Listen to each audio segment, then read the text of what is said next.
Well, hello, ladies and gentlemen, and welcome again to the EKN Radio Network. Thank you so much for tuning in to what I think is going to be a pretty cool Industry Insider podcast. Episode, I believe, number 9 of the Industry Insider, as we're really starting to kind of spool things up. My name's Rob Howden. Great to, again, be on the air here in the EKN Radio Network. And the guest today, a guy who's been super busy over the last number of months. It's Garett Potter from Rock Cup USA.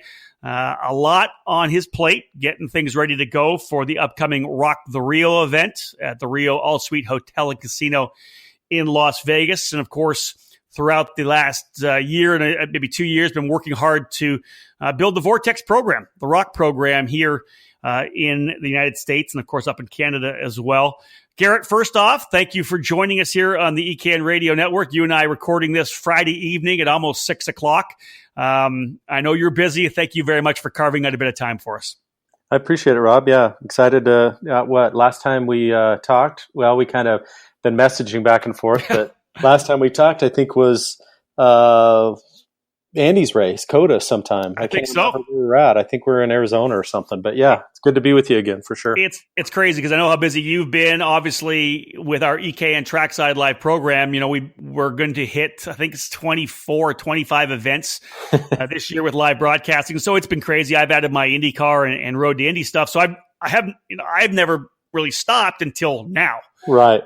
And it's kind of this 6 weeks between here. And of course, I'm going to Supernats. We'll be covering the Rock the Rio satellite-wise from being here in the home office. But man, it's been a good run.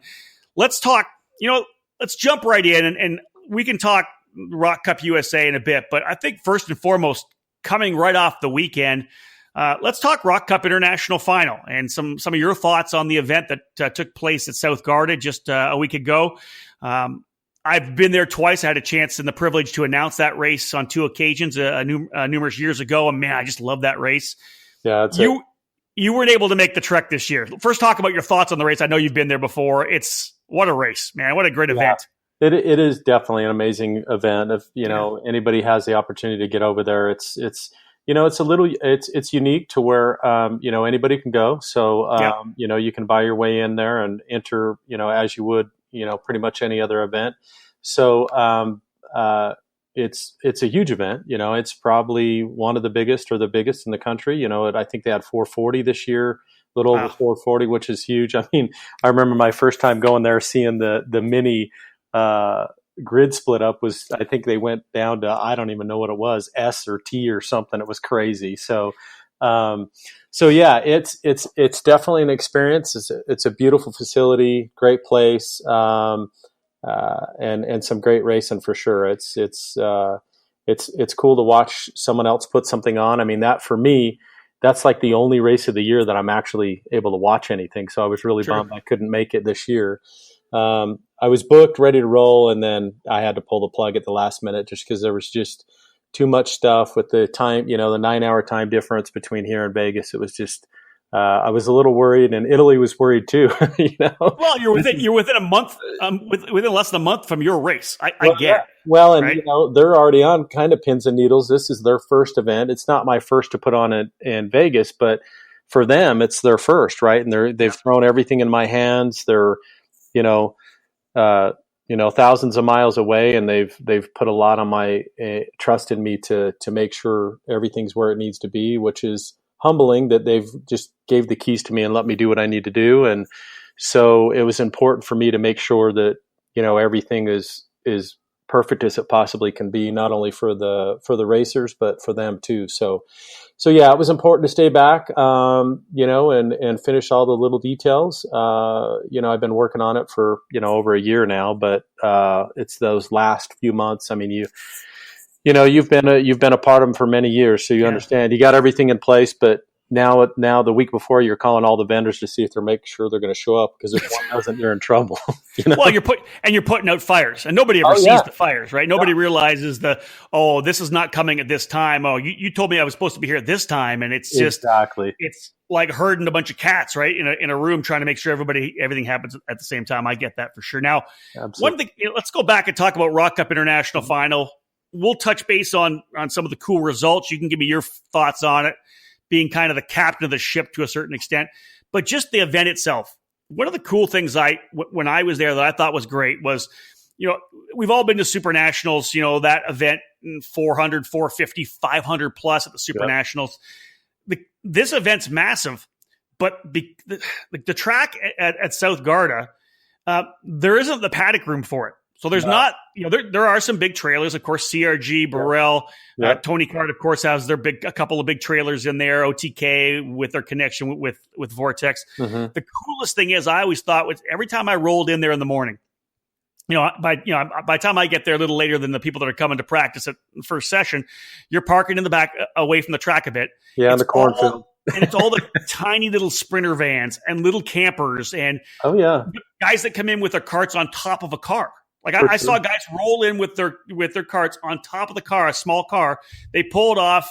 They're rolling out their cart stands to get it, to bring it in, because everybody has their own 10 by 10 space essentially in the paddock. It's a different feel.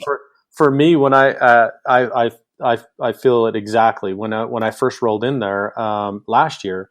You do have some pretty large tents and some beautiful rigs and stuff. But you know what it reminded me of when I got there, just like you said, is two things. It reminded me of the Xplex days, right? Yep. When it was all, still super solid teams and solid drivers, but just doing their own thing, one or two under a tent. And it also reminded me of, Florida Winter Tour, 4 or 5 years ago, specifically at Homestead. Homestead was perfect because you have all that lawn and it's spread out, so you can really see who's in the paddock. Sure. It's not so tight, but it's all those 10 by 10s and people in the back of trucks and stuff like that. It's an amazing event. It really is. They pack them in there. They do a damn good job. They really do for for what they the track obviously the race surface itself can handle that no problem, but the paddock and the bathroom and the food and just all the little things that go into it, which are stuff I, analyze all the time. I'm looking at all those kind of things. Yep. And they do a fantastic job. Neat place. And then even when you leave there, when you leave the track, you're, on the lake there, depending on where you're staying, but it's just an experience for sure. It is. Going down at Garda, just going down and finding a great little restaurant down there. It's again, like you said, it's a full experience. It's not just a race. Yeah, it's an event for sure. Now let's talk about some of the drivers who were essentially carrying the flag. Of course, some are full on Americans. Some are drivers like Alex Powell from Jamaica, who instead, obviously runs a lot in the U.S. Mm-hmm. Let's look at some of those amazing runs. Second place for Alex Powell in Mini Rock. Absolutely. Third spot for Ugochukwu. Ugochukwu, the Challenge of the America's champion, probably had a really good shot at the race win. So did Alex Powell. Two really impressive young drivers. Absolutely. I mean, for it's endurance like anything else. Everybody understands it. It's a battle every time you get out there, but you just got to be there at the end. And some of our guys had plenty of pace to be there, but it's racing. It's kart racing. We had, I think, 45, 46 drivers from North America there, which was a great showing, a great number for us. And, and we had some quality people there, very good quality, a lot of great drivers and a lot of great battles. I watched some of it, and caught some of it where I could, but, they had some great results for running some of the best in the world for sure.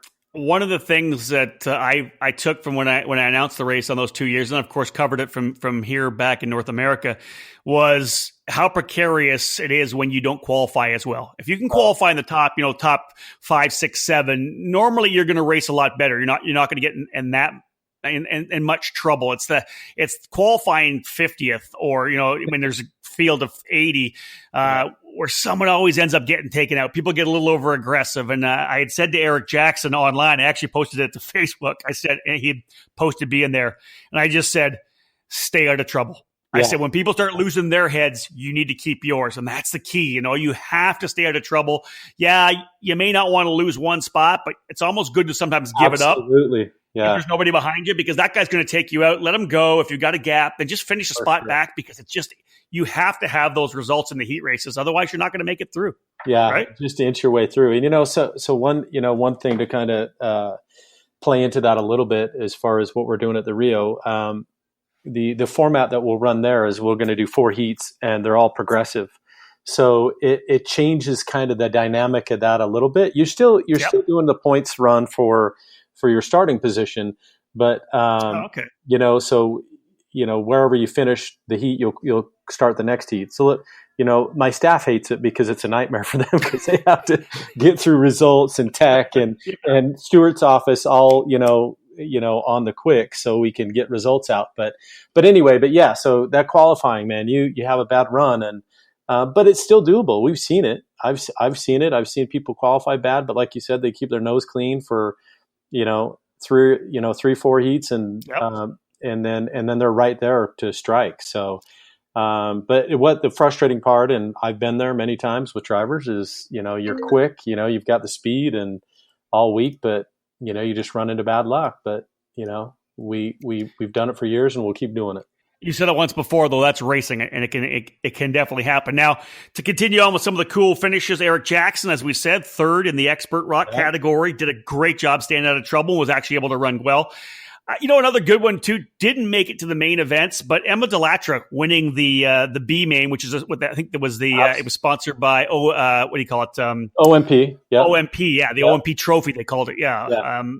What a great win for her as well, and it's been interesting watching her in her first year of senior racing. She's been unbelievably impressive. Absolutely, she's been fantastic, and I mean, it just. It's funny to watch her run because she is just all business. I mean, it's not that most people aren't, but you see some people go out there, they make mistakes and lose their mind on a few things, but she just doesn't. I mean, the helmet goes on and she is just fully focused on the task at hand. And she's done a great job for sure. She's got to be happy. Yeah, I think, anytime you can get a victory, I don't want to say even though it was the B main, but because there's so many people in that category, only so many guys can get through, but to be able to be up front, one thing I always say about any young driver is that not only do I want them to be able to understand how to have the racecraft, but you want to learn how to win. You want to learn how to defend a lead, take a lead. And, watching those last couple of laps, her running a little bit of a defensive line, but still being able to get that victory. Good on her. I thought it was big for Emma to be able to put that result on the board. And there's a lot of people that didn't win the B main. Yeah, you're right. Very true. Very true. For sure. Bottom line is pretty solid run for Team USA at the Rock Cup International Final this year. Folks, stay with us. Of course, lots more to come here on this edition of the Industry Insider. Garett Potter from Rock Cup USA joining us here on the EKN Radio Network. If you want to drive the best, drive a CRG. Our countless race wins and championships prove this fact, including taking the KZ Finals at the SCUSA Super Nationals and the CIK World Championships in both 2016 and 2017. Our material is second to none. After years of independent American importers, CRG is now managed directly by the factory and run out of our state-of-the-art headquarters in Texas. CRG Nordam is the American arm of the CRG factory in Italy, and we're serious about success. We stock a wide variety of parts in all of our chassis, from the CRG Hero for the mini categories, to the Heron for tag race, the Road Rebel for gearbox competition, and the new FS4, which has been designed specifically for American 4-cycle Briggs racing. If you're ready to step up to the national level, do it with a factory race team that competes across the USA. CRG Nordam is a full factory effort with the best personnel and the finest equipment. We're serious about winning, and you should be too. With over 35 years of manufacturing experience, Precision Karting Technologies is the leader in American-made components. We produce high-quality products, led by our full line of chromoly and mild steel axles. Metric or imperial, standard or custom, we have what you need. Collars, keys, bearings, we're the source for axle components in the USA. We're not just axles either. At PKT, we can manufacture motor mounts, hubs, brake rotors, and even GoPro mounts. We're also the choice for axle and chassis straightening. We've designed a dedicated table for the sole purpose of straightening and laser aligning your chassis. If needed, we have the capability to cut, replace, and weld portions of your chassis as well. Big crash bent your frame? Send it to us. Broke a spindle yoke off in a wreck? We can replace it. You don't need to toss that expensive frame in the trash bin. We can fix it.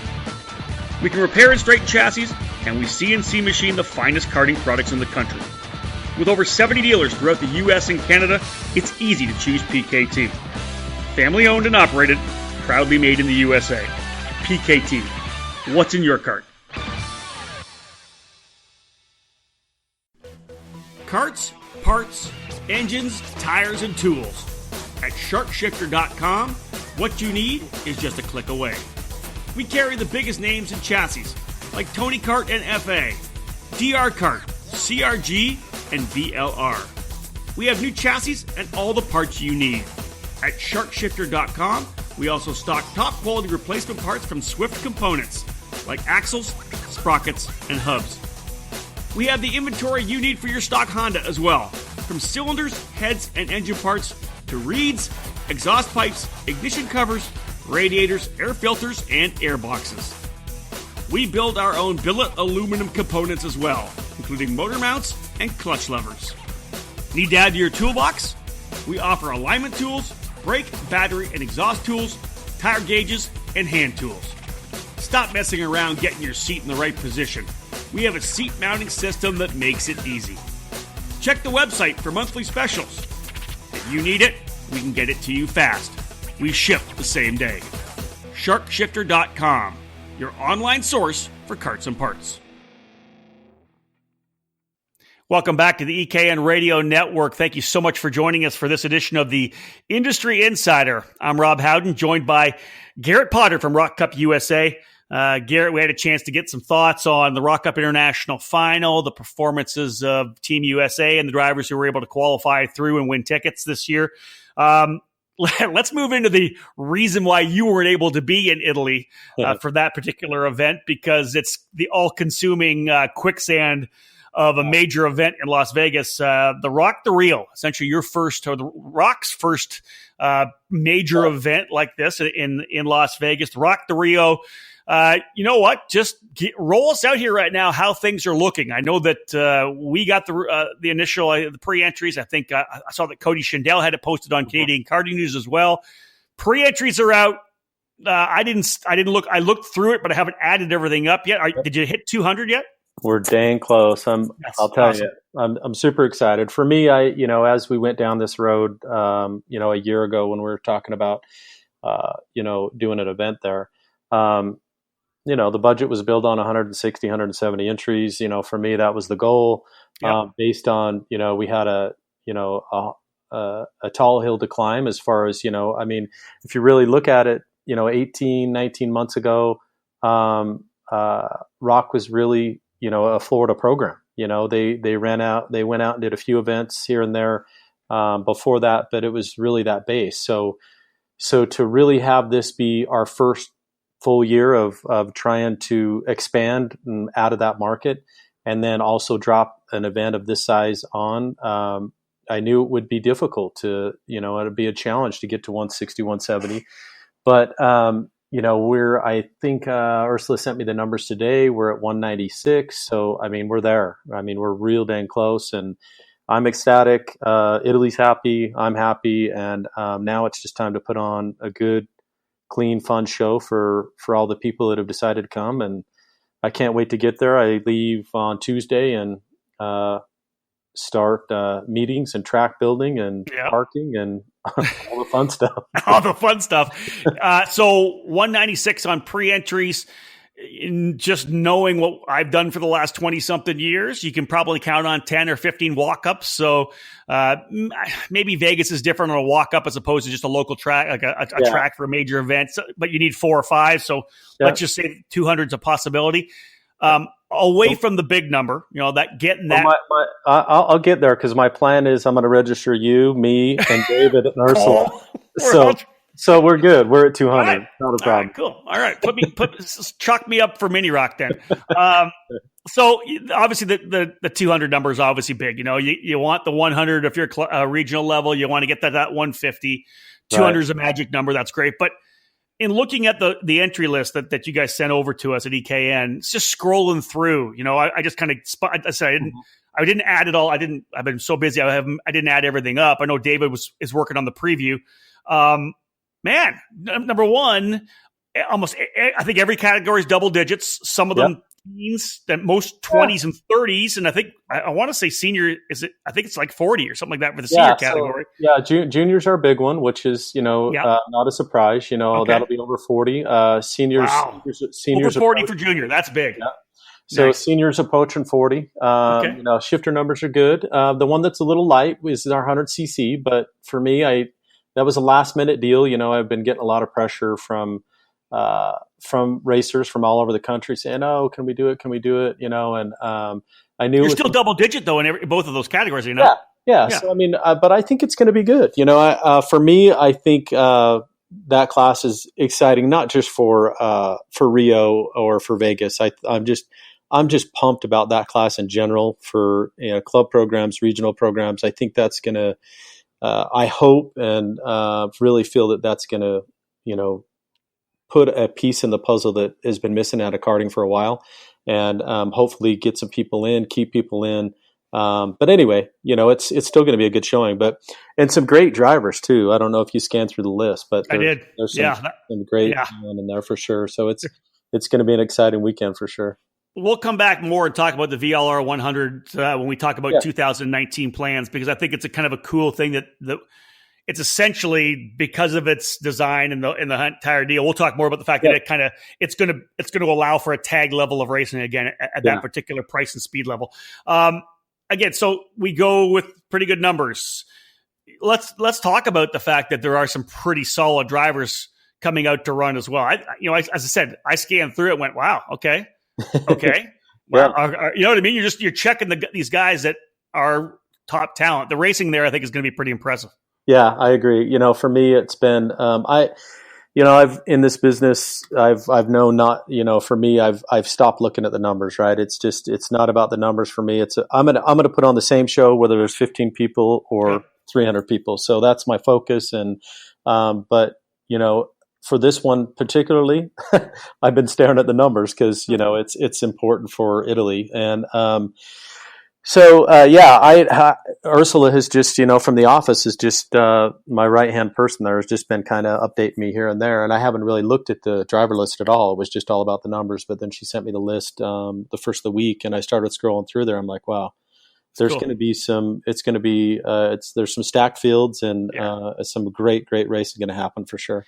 One of the things I want to go into now when we talk about the Rio itself, I want to hit on some of the staff and ask you some questions about it. Let's start first and foremost with the track itself. You guys released the design.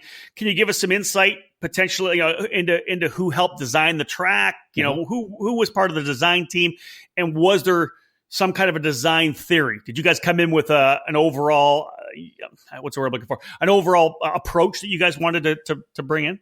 Yeah, so we initially started out actually with a track, and I'd have to look. I can't remember exactly which one it was, but we wanted to do a European style track, and this track originally came from Max Speed. I designed it originally, and I just kept that copy because of we were running the same track that we did at US Open, because of the people loved it.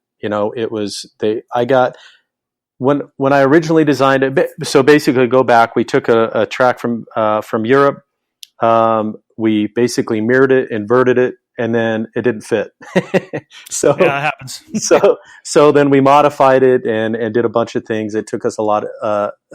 We came up with maybe 12 or 15 different versions of what we thought would be cool, and then of course testing. So then we spent 2 days out there testing and with the chalk box and trying all different configurations on a dirty track, and and just seeing what felt good and what was dangerous and what wasn't. And so so then it evolved into what you see now, which is nothing like it started.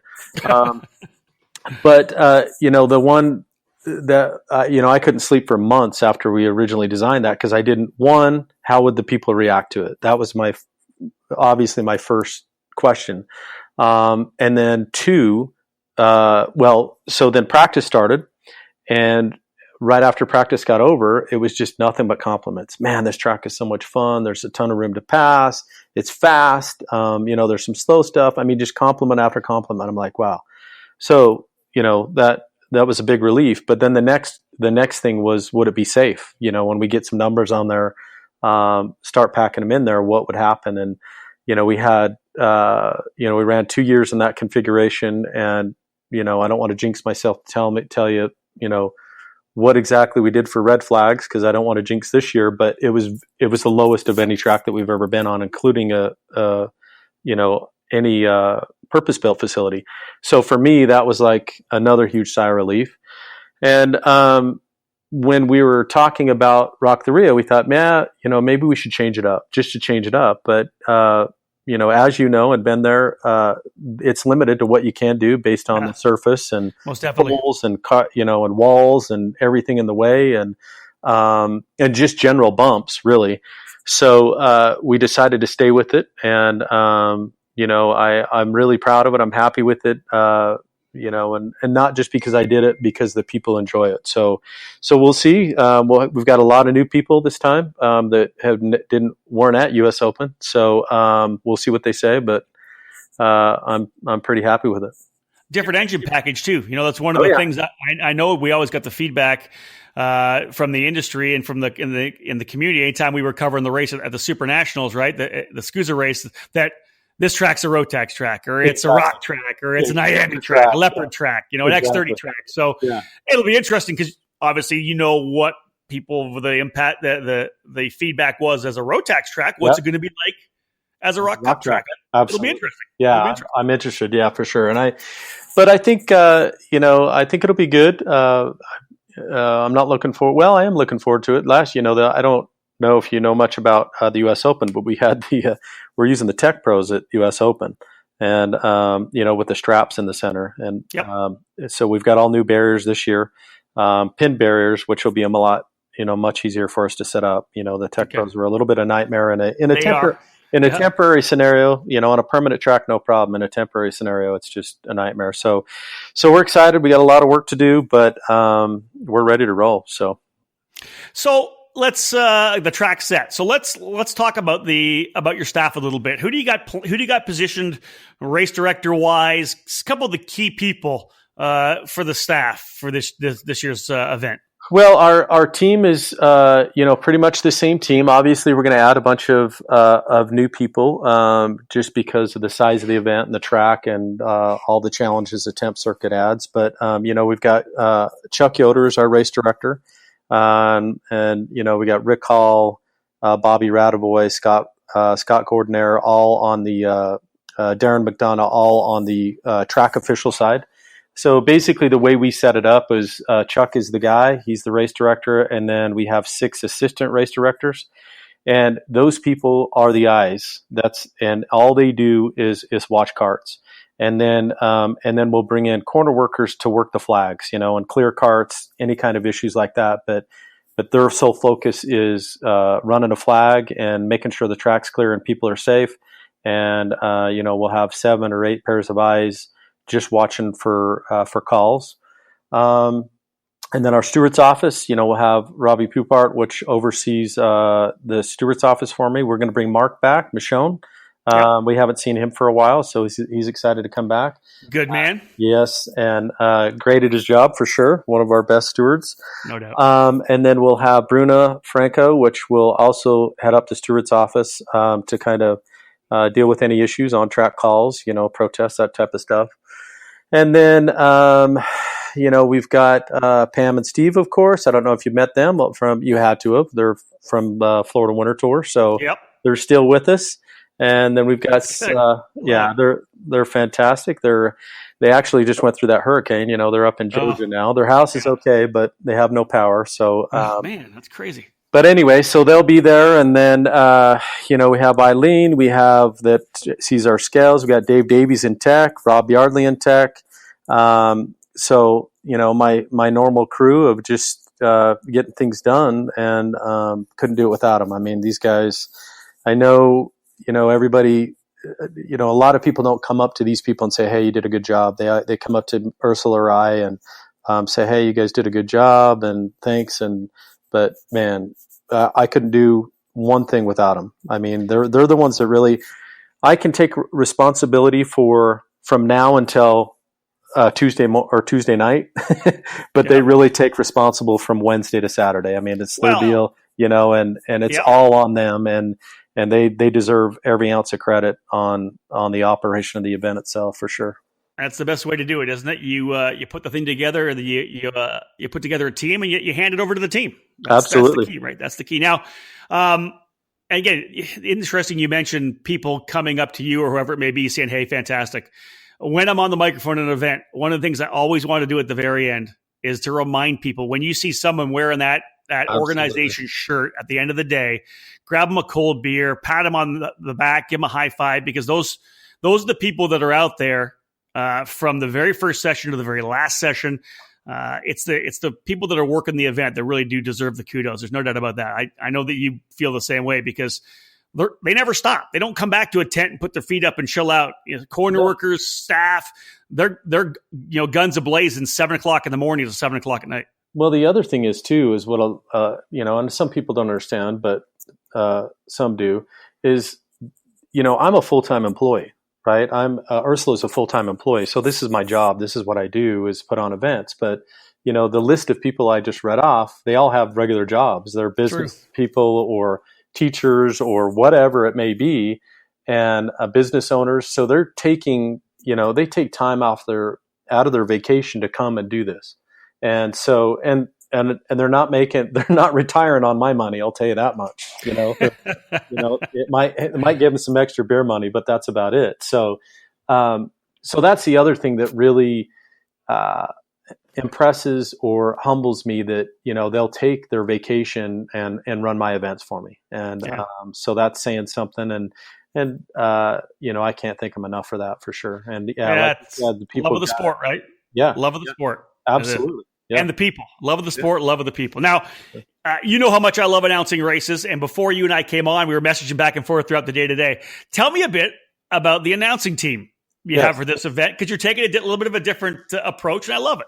Yeah. So we have Ron Ebersol. He has been our announcer for the year. So he's based out of NOLA.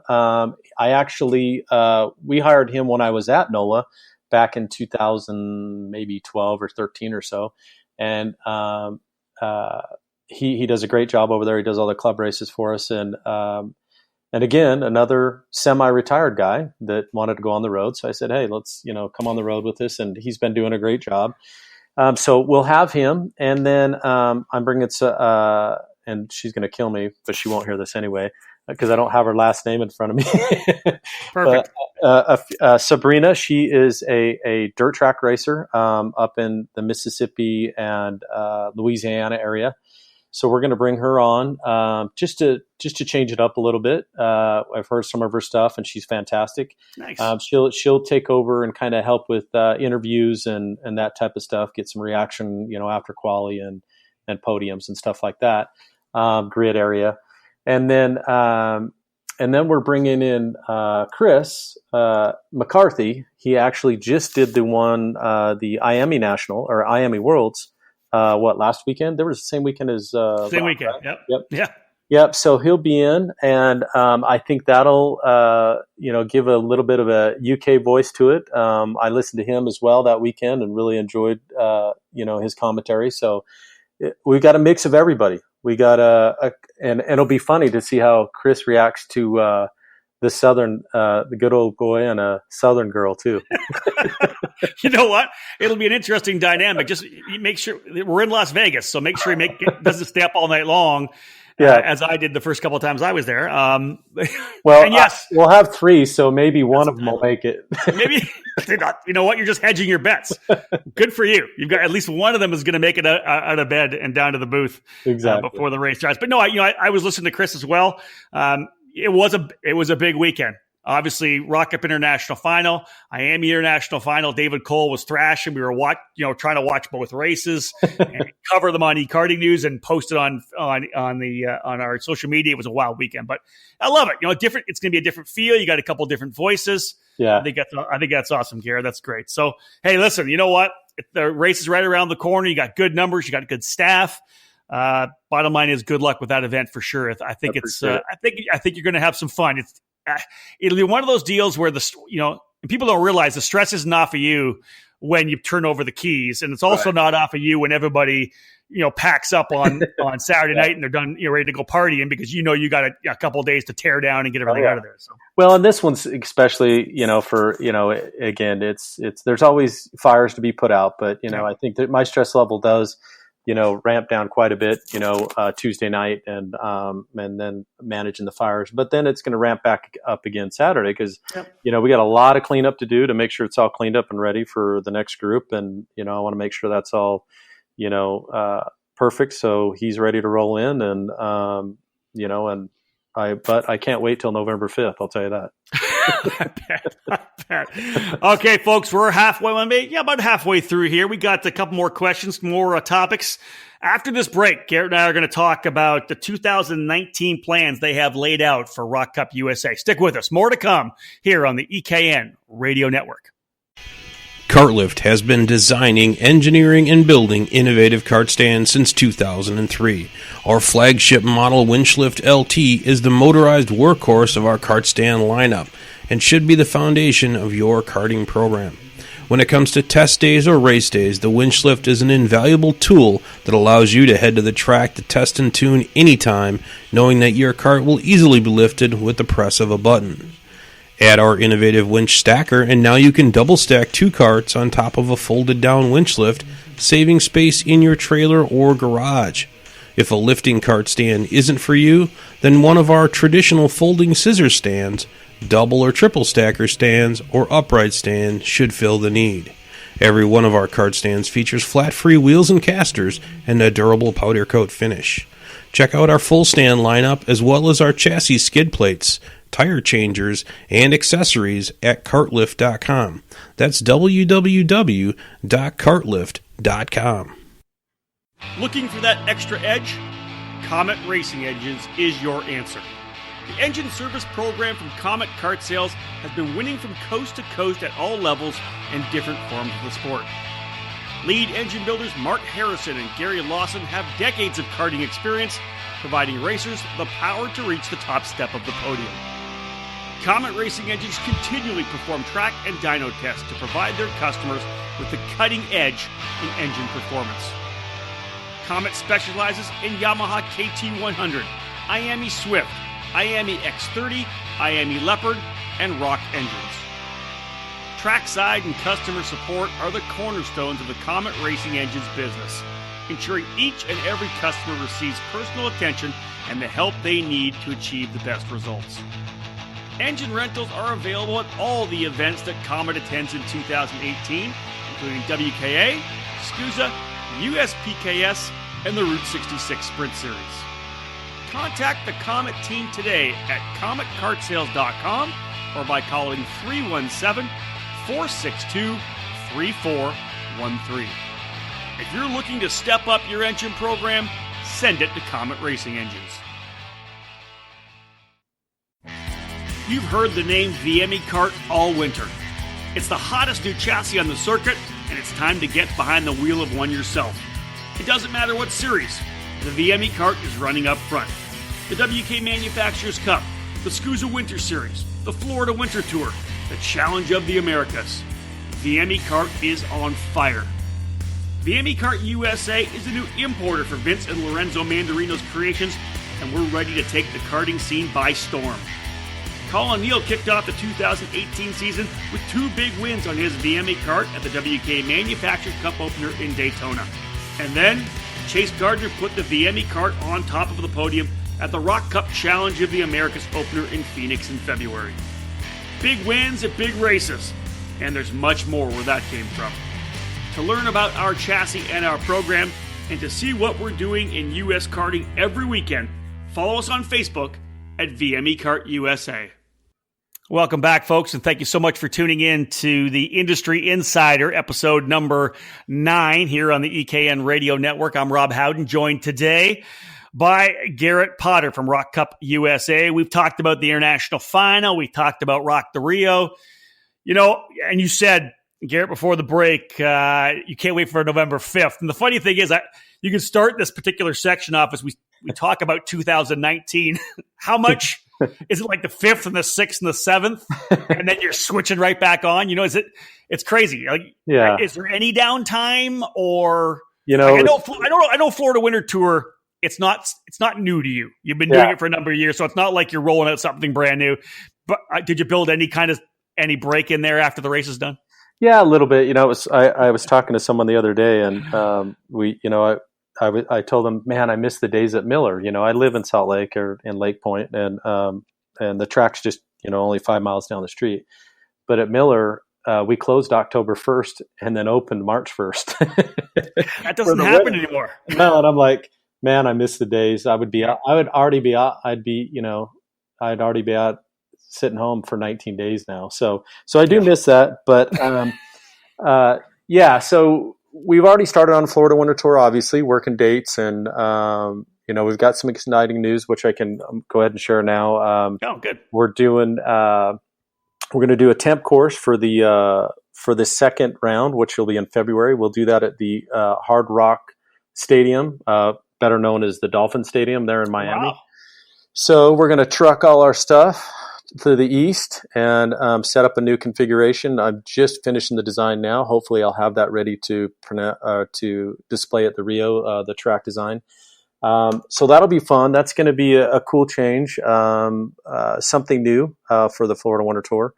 Definitely. But yeah, we're already hard at work at that. We've started that, months ago on tracks and planning, but now we're already ahead of the game of, booking staff and rooms and, all that stuff. So those things for me are not that it's easy, but it's still a break, even if I'm doing that compared to, it's easier than the Rio stuff, right? Yeah. So, it's, but yeah, we're looking forward. I think we're going on our 18th year, or the Florida Winter Tour is going on its 18th year, our second year running it. And, we're excited, pushing forward and, keep rolling. So I'm trying to go back in my mind, Garrett, because I raced in the Winter Tour, and I think 2000, when Bill Wright was just kind of getting rolling with the thing. Right. Has there ever been a temporary circuit race? The Florida Winter Tour? I was actually talking to Andy about that, and I don't think there was. The only temp circuit that I can remember was the Stars deal. On the bumpy lot. Yeah, the bumpy lot. At the convention center, right? Yeah. Was that during PRI? Oh, that was something. No, that was a separate race. That was the PRI karting classic, right? Yes, the All-Star karting classic. But Stars of Karting did run at Disney in one of the parking lots. It was called the Grumpy Lot. We called it the Bumpy Lot because it was flipping bumpy. Yeah. I know that Florida Winter Tour. I don't think so. I don't think it's ever been the only non-track. I raced at Gainesville. And it was the police. The police force had a test track. Yeah, and I'd raced there. So it wasn't a full-on go-kart track, but the layout was easy to run as a kart track. I don't think there's ever been a temporary circuit as part of the Florida Winter Tour. Yeah, we might have to message Bill Wright about that one. I don't know. But right? yeah, it's they repaved this lot is massive. It's huge. Oh, okay. Probably 2.5 times the size of Rio. So we got plenty of room. It's brand new asphalt. Asphalt's about 1.5 years old, so it's in great shape. And they're super excited to have us. When I called them and said, "Hey, this is what I want to do," they were, didn't know what to say because they didn't know anything about karting or what we were trying to do. But after we met a few times, they're super excited to have us, and it's just I had never been there. I probably drove by it a few times, on the expressway, but I went in there for a meeting one night, and I showed up at night, and they were having a game there. And man, that place is just incredible at night. It's just, I'm hoping it's lit up. I'm hoping they've got something on one of our nights, because it's just the ambiance and of that place all lit up is incredible. So Winter Tour status quo with a cool little race in February. Yep. Not a little race, it's going to be a big race, but a cool addition, a cool little evolution, something new. From there, of course, you jump out into the full season. What are the plans that at least you can tell us? First off, I know you had the festivals last year. Is that something that's going to be continuing? And then after you're done kind of talking about potential national events that you're talking about, let's move then from there into regional racing. I know you had some regionals already. Yeah. What else? What are we talking about? Well, I'm still finalizing what I want to do for Rockfest. Okay. It's 99% done. I have some agreements going with the tracks, but we're really contemplating on what we want to do for the future. What can we do as Rock or a company or as a karting organization to build karting in general? I can put on races anywhere I want to put on races, but is that really what's needed to help build the base, build the regional program, and help these other people that need help, whether it's, club programs and, like we've done with Sonoma or we've done with Andy or we've done at NOLA or Colorado. My heart and my feeling is that we need to put more energy there than in the national stuff. Okay. But it's also important for us to keep, to have the brand out there and put races on that people want to come to. So I think I'm going to take a lot of input from the paddock in the next week here, and just talk to the teams. Talk to the teams and racers. What do they want to see? What do they want to happen? And I think. I know we have nationally, we've got a huge issue with the entry level programs. I mean, we're just not producing the amount of racers we need to produce to be able to make the national or regional thing strong. I mean, for us, this is 20 years for me. I just remember how strong those programs were. I mean, I could go to Utah, I could go to Las Vegas, I could go to Colorado, I could go up to Seattle or to Pat's Acres. I mean, you name the clubs over the years that you could have went to and easily ran with, 80, 100, 120 drivers any given weekend. And those numbers have dramatically fell off everywhere. So, in my opinion, there's 2 or 3 that are doing a pretty good job from coast to coast, and that's not nearly enough. So, that's kind of where I'm leaning to, is to putting some more time, energy, and resources into those programs. But it's I'm going to be looking for input. People that are listening to this, email me, send me your thoughts. I mean, it's a daunting task, right? It's for an example, this year we were Orlando, NOLA, Colorado, and Sonoma were basically the ones we were really putting an emphasis and focus on. On one weekend this year, I had people at all 4 events because we had races at all in the same weekend. So, just physically and financially, it's a big commitment for us. So I really feel that that's what needs to be done. But how do we do that? Who's interested in jumping on board with us to try and really focus on that club program? How do we build these things? And, I've had this conversation with you before. I think we had a very similar conversation, when we were at Andy's race on how we build these club programs. But, it's tough for me to see, like Miller, for an example. Miller's just down the street. I mean, you could guarantee that club had 110, 120 entries, all the time. Now they're in the 30s. Garett, so here's a question then, and I'll be brutally honest with you here, or Frank. Obviously you were part of the Max Speed program, and I think that in the diagnosis that David Cole and I and others in the industry have done, there was a shift away from a focus on club and regional racing by the Max Speed top, the top brass at Max Speed. Absolutely. They kind of got drunk on the national level and the big money and I think that's kind of what it was. Everything went national, when really the Rotax program first came out as this awesome club engine that had service centers. So for sure.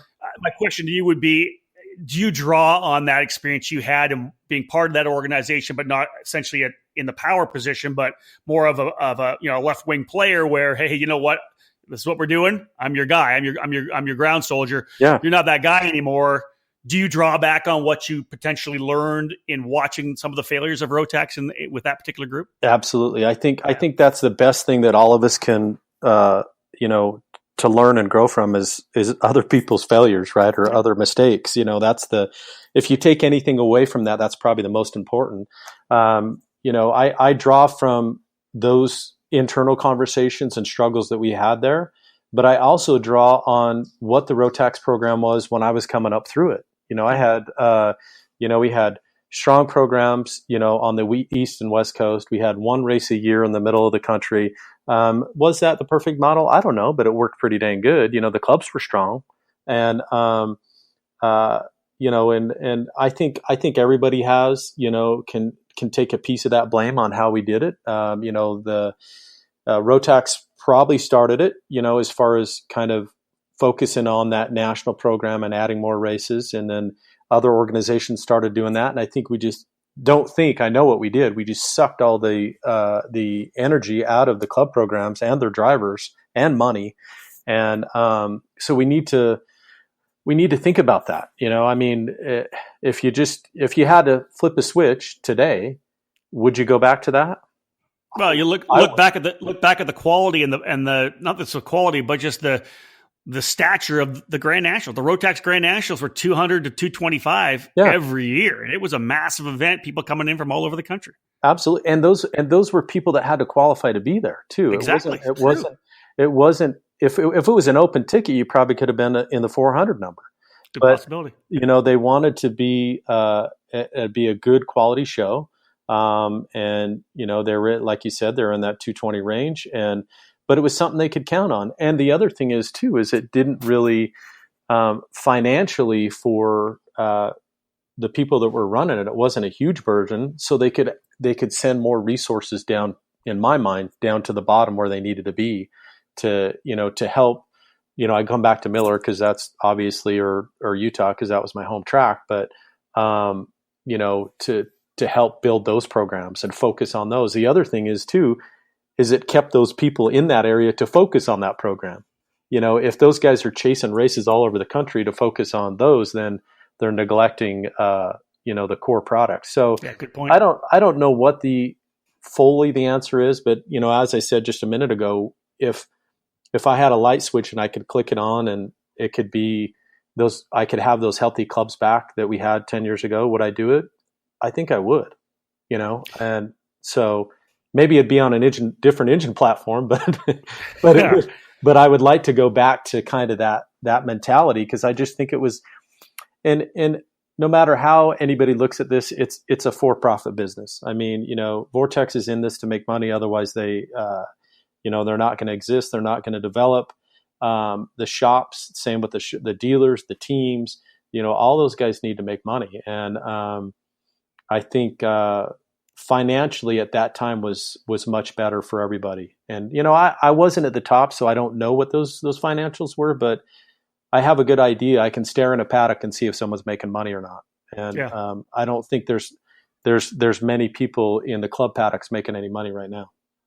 Overall, do you feel like in some of your feedback that you're expecting to see some growth, whether it be significant or even just minor?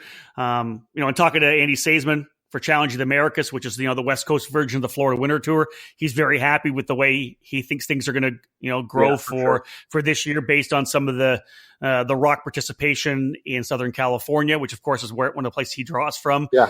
Same goes for Sonoma. Are you feeling like in talks that you've had, and I know you're probably going to have a lot more talks when you get to Las Vegas, but you just feel like there's a sense that things are moving in the right direction in your areas where you're already established? Absolutely. I'm really happy with let's take Sonoma for an example. Andy's program's a little bit different because it's more of a national, 3-race program or 3 weekend. But if you just look at Sonoma, they did a fantastic job. I think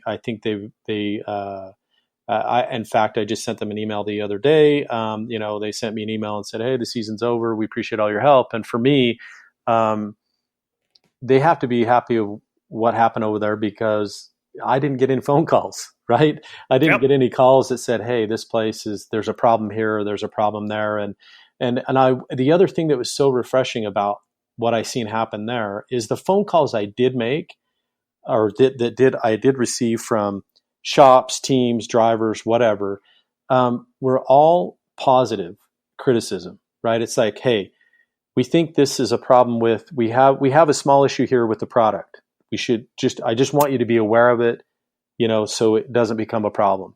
There's a difference between bitchy and constructive criticism. Yeah, it's like, and it was like, and then almost every single call would end with, what else can I do to help? And for me, that was like, I haven't received those calls in years. So that was extremely refreshing, and I'm looking forward to it. Now, it was everybody just kind of getting their foot placement this year. There's still a ton we can do. I see a lot of holes in the system and a lot of improvements that need to be made. But for the base, I'm extremely happy, and I'm confident that we're going to see a good increase at Sonoma. I'm very, very confident that Andy's going to see a very good increase. He's picked some good locations and also dates for those locations. I think is going to help him a lot. We're seeing a lot of trending to the product, but I also think we're also seeing a lot of from what I'm hearing from the teams of new people, not just switching equipment, because for me that's not the goal. I don't. It's we'd had the same conversation too. Tom needs 1,000 and I need 1,000. That's what we need. We need 1,000 racers to draw from. That's it. And that's the goal for me. So it's positive. I'm happy. I think Andy did a fantastic job this year. I'm happy with the results, and also with Sonoma.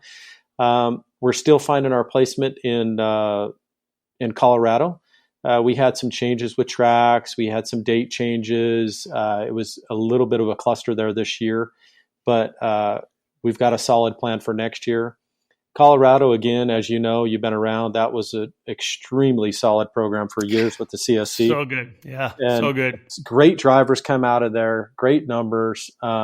It's just kind of petered out too. It's kind of the same story all over the country. So what I'm hoping to do is we can, build a solid base there and start to work. Same with NOLA. NOLA's a little scattered. They went through, obviously it was the Rotax thing there. I pushed Rotax hard. We were in, had some good numbers, and then Rotax went away, and then someone else come in. We did a few changes. Now we came in and did a few changes. So we're scaring everybody off. So now we got to, build a solid platform and start bringing people back. But anyway, I'm really happy with the way this year went. We've spent a lot of time. We've invested a lot of money. I can't thank Vortex enough for trusting me in these programs, because it's a shot in the dark for them. They don't know much about the American market. They're pretty much hands off with me to let me do what I need to do. And but they've invested a lot. I mean, we're between the trade program and what we've done this year, we're into this thing big time, and we're not going anywhere. Well, let's transition now into a little Q&A. I posted up on the eKarting News Facebook page that I was interviewing you, asked if anybody wanted to ask a couple of questions. And we do have a couple of questions here, which is great. And it's going to kind of play into our talking about the 100cc engine. So here we go. Let's look at some questions we got. Chris Bainey with the first question. And here's what he asked. Does ROK see themselves as a viable option for the grassroots club level racer in the USA? And if so, what are some specific plans towards growing the grassroots club level of the sport? Kind of plays into exactly what we're talking about there. Your thoughts? Yeah, I think for sure. I think, with the addition of the VLR, we have the full line of what anybody wants to do now. I think, through the 60cc, the 100s, the GP, and the 125, I think our platform is solid. The product's good. We have everything. The price is good. I think that's one thing as far as being able to compete or try and build a grassroots program. You got to have a good product at last, and it's a good price. So yeah, I think we have that. For me, and we've had these conversations, and Dave Klaus and I just actually had a conversation about this. I think the Briggs program is a huge integral part of that grassroots program. But I also think that there needs to be a transition. And in my mind, this 100cc is the transition. I go back to when I started in 2000. You think about the HPVs and the KTs, specifically the KT100s, right? Those things were everywhere. I mean, you could go to any track and count on a 16, 18 cart field of KTs for sure. And I think I say we meaning everybody in the industry, and I think Rotax had a lot to do with this, obviously, when they come in with their one motor package, through your lifetime. The Leopard was the same thing. Yeah, right. It really put a hurting on that particular program, which I don't think any of us realized how important that program was. A great price point, good power. People could still tinker with it, do their own maintenance, maybe put a top end in, that type of stuff, which people really enjoy a lot. I did. I did all my own work until I got into the national stuff, and then I had to send my stuff to Sweet Tech. But before that, I was doing all my stuff. And so I think this 100cc is very, very important. The one thing about this engine too is it's when we talked about designing this, Andy and I talked. Well, it's been over a year now, a year and a half or so, when we first started talking about this 100cc, Andy at Coda. We thought about what was missing, and this was it. And when we designed this engine, we specifically designed it so it would be exactly as the KA. Yeah. And it was. So that's the key right there, right? The fact that the KA 100 and the VLR 100 can essentially, and people are doing it already, it's going to be run. You guys are doing it the Rock the Rio. It's going to be run heads up. Yeah, for me, and I think that it made so much sense, and if you look at our other categories, maybe the micro and mini, we could play with them if we wanted to get them to run, but it'd be difficult. The GP and X30 are never going to run together. They're just two different animals. Yeah. Shifters are the same program. Those are two different animals. So, unfortunately, this is the only platform, but fortunately, we do have something. So, for me, it was important to be exactly that we could put them together, set an age group, set a weight, pick your brand, and go, and that's it. And then let the brands fight over the customers. Let's let whether it's incentives or whatever it may be, or prizes or whatever, let us do our thing to entice customers, to our product. But when it's on track, when they show up at the pits, nobody cares what they're on, right? Because they're all going to be just gunning for a win. So anyway, I think that the other thing the K and the BLR, the other thing I think about the 100cc is in the 4-stroke program, I think there's a lot of people that are ready to move up. In fact, I know there are, because I talk to them all the time. But this transition from a Briggs to a Rock GP is insanity, right? So it's not even really the money. The money's probably third in line of the problem, because the engine's not a bad price. But the big thing is when I need to go from a Briggs to a GP, not only do I need to buy a GP, I need to buy a chassis, because the GP is not going to work on my 4-cycle chassis. So so now I'm a chassis and engine. So now I'm $7,000. So, but the other thing, more important than any of that, specifically in the senior class, is the ability to drive a GP. I raced for years, 125, 80, KTs, and I literally could not go out and do 2 sessions in a GP on sticky tires today. It's impossible. There's no way I could do it. But could I get in a VLR and go out and race a weekend? Absolutely. Easily. I could. Yeah. It was. I did the same thing coming out of 4-cycle when I was racing back in the 90s before I started Shifter Card Illustrated and stopped racing, because that's what happens when you start a magazine. I did the same thing. Came out of 4-cycle and I went to KT 100. I wasn't going to get into a shifter. Right. It was or a Formula A at that point, was we had in Ontario. Yeah. It was a KT, and that's the great thing you mentioned was the fact that the Briggs 206 has rebuilt the foundation and is continuing to rebuild the foundation from coast to coast. I got an article coming out this coming week. It'll probably be right around when we release this particular podcast.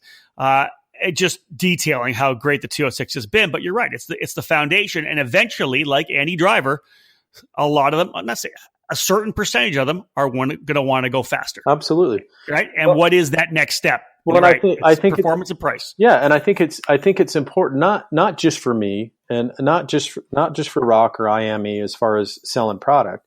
It's important for the karting community and the karting market, because if the only step is to go to, a tag engine, 30 horsepower engine, the chances of us losing that guy because he's bored or he's just tired of doing what he's doing in the Briggs, there's a good chance we're going to lose him. So, I mean, we need to have that opportunity or that stepping stone. And I think the 100cc is the key. I mean, the price is right. It bolts on your existing chassis. The 100cc or the 4-stroke chassis is going to make an awesome 100cc chassis. And so I think that's important, and the other thing is, as we said, it's hard for you to drive or me to drive, and do a few sessions in a tag cart. The other thing is just general maintenance. These guys still want that class is really a hobby class. And there's going to be some great national races and regional programs in the 100cc, but those senior 4-stroke guys are more hobby guys. They don't want to spend 3 or 4 days prepping their cart before a race weekend. They want to pull that thing down, dust her off, put some fuel in it, check the chain, and roll. And I think that's another thing that the 100cc's are going to allow, or that there's a level of technical knowledge that you need to have to do a 125cc single speed liquid cooled engine, whether it's the GP or the X30 or whatever you're talking about. It's not only just the fact you have to have the technical knowledge, it's also daunting. A lot of people are going to go, you know what? No, it's too much for me. It's just too much to learn. And coming out of, if you become proficient and understand, chassis setup and taking care of your Briggs 206 with a little bit of extra knowledge, you're going to be able to make that transition if indeed that's what you want to do. Yeah, for sure. So I think for me, and maybe I'm 100% wrong, but I really feel that this is going to be another huge milestone for us, in this particular era of karting to capitalize on building forward and building, and what we see for our future, because right now there's a lot of stuff we need to do. And I think this is one of the important pieces for sure, no matter what brand it is. So Chris Bainey, there's the answer to your question from Garett Potter from Rock Cup USA. We're capping off this edition of the Industry Insider. One more question, an easier one, I think, for you. Matt Langford asks, would it be possible to list the schedules for every track with rock classes somewhere in the same spot? I'm going to say, i.e., your website. Is that something they can do? Actually, Matt has a great point. Hi, Matt, by the way. Yes, this is a project that I've been working on since I think maybe April of 2017. All right, it's been a while. So it's taken a back seat. We're working on the dealer program or the dealer site, dealer information where the dealers are. I'm working on the tracks as well. So it's in progress. It's moving to the top of my list. So I'm gonna do my best to get it out before the first of the year. So yes, we're gonna get that rolling. So for the first time in our podcast history here on the EKN Radio Network, we decided to go to Facebook and ask some questions. We got a couple back.